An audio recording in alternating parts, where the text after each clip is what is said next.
Pinakasimpleng luto ang isi-share ko sa inyo ngayon guys at mabilis lang gawin.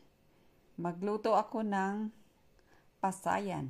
Pero ito ipapakita ko sa inyo ang pasayan na nabili namin. Frozen. Pero malinis na yan. Wala ng ulo. At saka, ayun, wala ng shell. At ito lang ang mga ihahalo ko.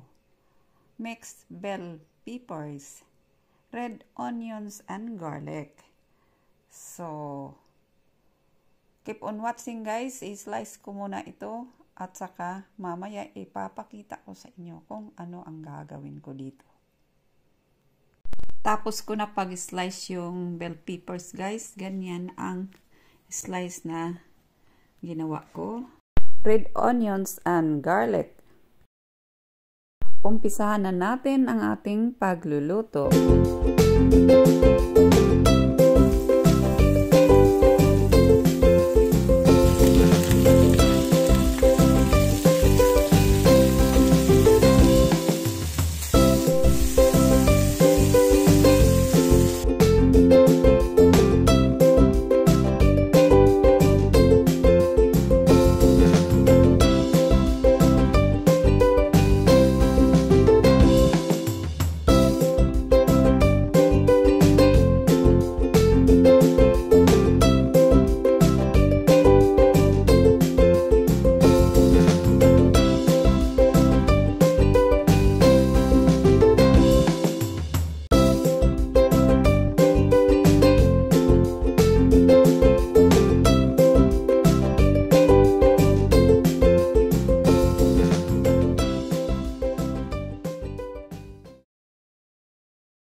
Yan na ang naluto kong pinakasimple na ulam guys. Thanks for watching.